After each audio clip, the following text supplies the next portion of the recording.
Jangan lupa dipencet like-nya, dipencet juga shockbreakernya supaya saya cumingat.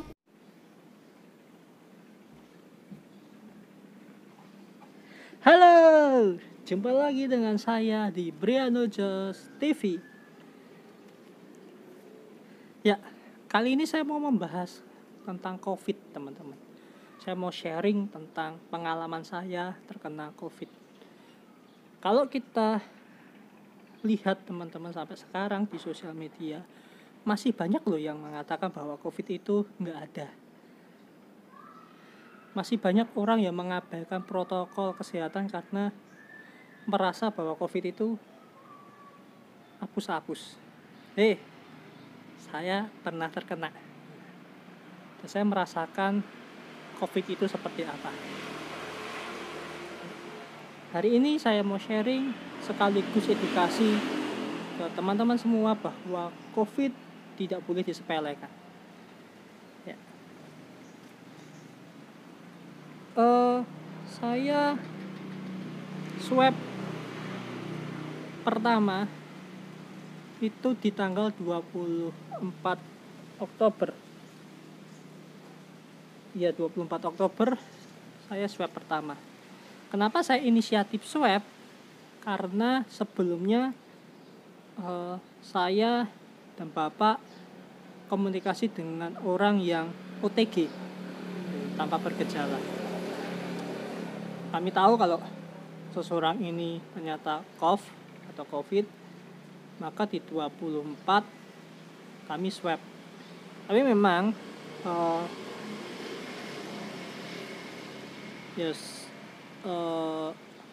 di keluarga juga ada yang kena begitu. Tetapi kami kena bukan karena pihak keluarga begitu, tetapi dari seseorang begitu.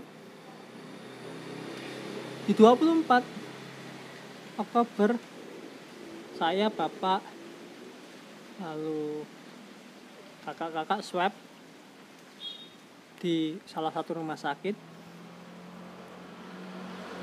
Nah, setelah itu di 25, itu di Minggu, Bapak mengatakan bahwa dia kehilangan penciuman. Artinya bukan kehilangan penciuman ya, tapi kehilangan bisa merasakan penciuman.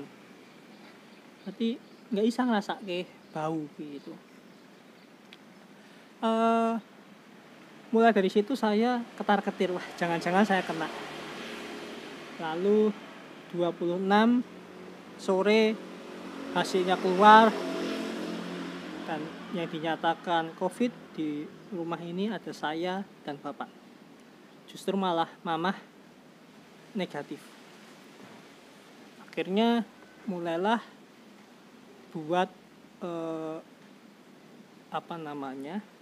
keputusan begitu di rumah ini. Saya dan Bapak, lalu Mamah dengan keluarga yang sehat ada di Tasikmalaya, di rumah yang Tasikmalaya.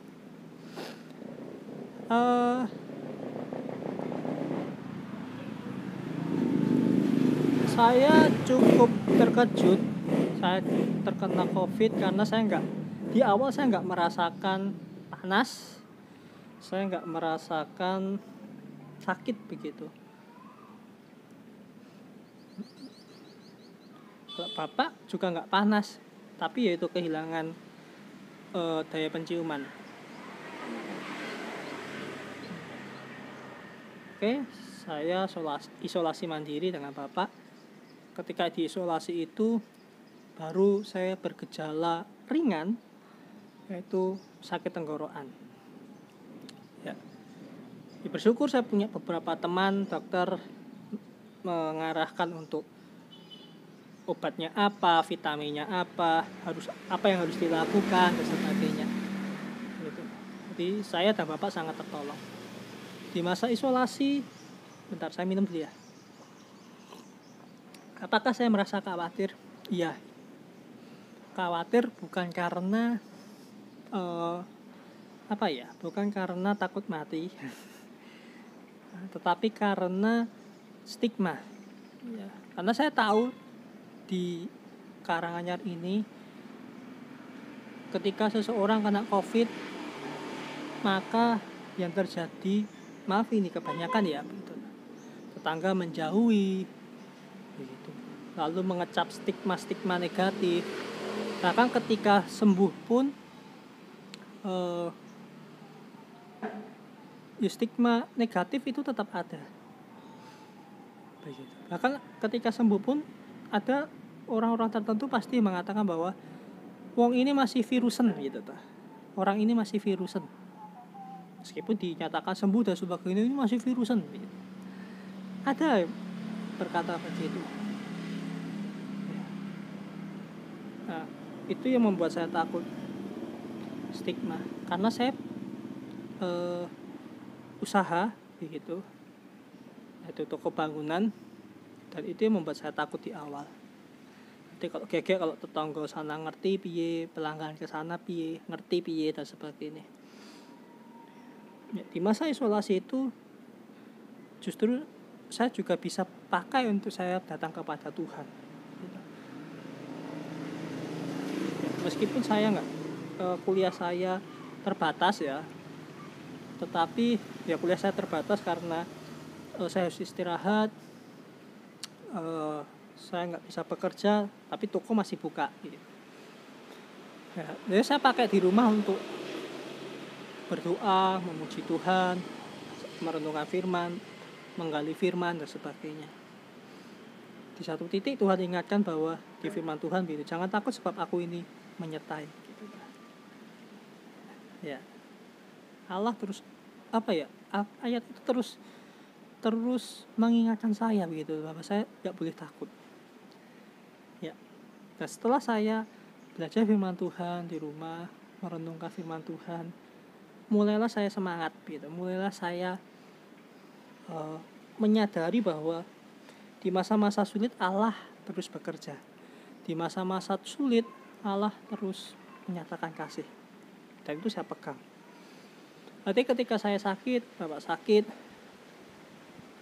beberapa teman bertanya dan mendoakan saya, lalu ada beberapa yang datang ke rumah memberi makan. Bagi saya, oh Tuhan baik, Tuhan menjagai, Tuhan melindungi, karena saya dan bapak nggak bisa keluar toh, gitu. Tapi ada orang-orang tertentu yang Tuhan taruh hatinya, ada orang-orang tertentu yang Tuhan gerakan untuk menolong kami, dan orang-orang itu pastinya juga merespon Allah gitu Pak. Maka mereka memberi. Di masa isolasi, tepatnya isolasinya totalnya 21 hari teman-teman. Jadi ya saya belajar banyak begitu. Jadi saya berjanji pada Tuhan kalau saya sembuh, saya mau Tuhan pakai untuk membagikan pengalaman saya kepada orang lain. Ya, itu janji saya. Lalu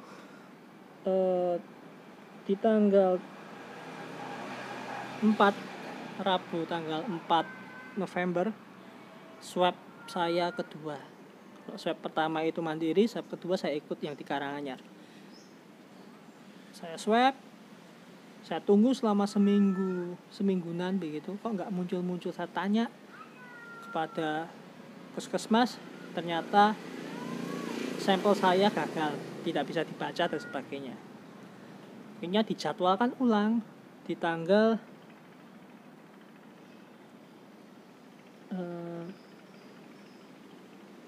11 hari Rabu. Dijadwalkan 11 November. Saya terus sebelumnya berdoa, Tuhan sembuhkan saya.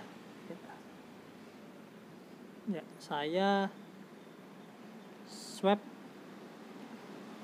dan di tanggal 15 dinyatakan negatif.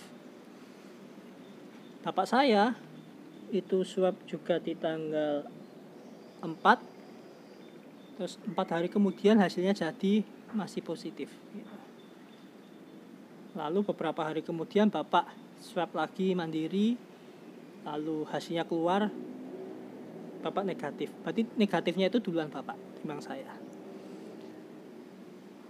Ya, ketika negatif, saya langsung keluar rumah begitu. Ya, karena ya sudah dinyatakan negatif. Tapi sebelumnya, berarti seminggu sebelumnya, rumah saya semprot setiap hari, baju-baju sebagainya. Pokoknya berarti saya dan Bapak sudah mempersiapkan diri, nanti kalau sudah negatif kami keluar sudah nyaman begitu. Ya. Dan benar, jadi setelah saya negatif, Tuhan pakai saya untuk memberi semangat kepada teman-teman saya begitu, yang positif gitu. Terus juga menemani, mendampingi mereka sampai sembuh. Ya bagi saya, ya Tuhan baik begitu. Dan saya bagikan kebaikan Tuhan kepada orang lain. Ya. Dan ketika sembuh, ketakutan saya sirna begitu.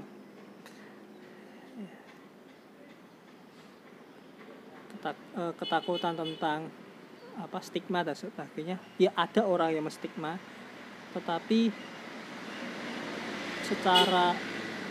secara apapun bagi saya nggak masalah. Ya hari ini saya mau berbicara begini teman-teman, jangan sepelekan COVID itu benar-benar ada. Bagian teman-teman jaga diri, bagian teman-teman jaga kesehatan, bagian teman-teman berolahragalah dengan baik.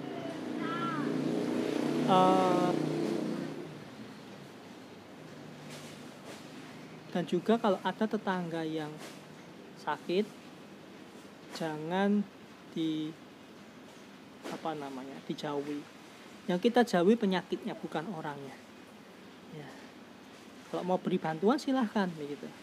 Karena orang-orang yang kena COVID itu butuh bantuan. Ya. Mungkin itu saja dari saya. Jadi terus semangat, jaga kesehatan. Lalu kalau ada tetangga yang sakit, tolong dibantu. Kalau teman-teman ngalami sakit COVID, berjuang, semangat. Oh iya, kunci dari COVID adalah hati yang gembira teman-teman, sukacita. Ya, benar teman-teman, saya merasakan sendiri. Kalau teman-teman nggak bersukacita, COVID itu nggak bisa sembuh. Susah sembuhnya maksud saya. Tapi kalau teman-teman bersukacita, damai sejahtera, lalu pengharapan terus di hadapan Tuhan, teman-teman bisa sembuh. Dan itu saja dari saya.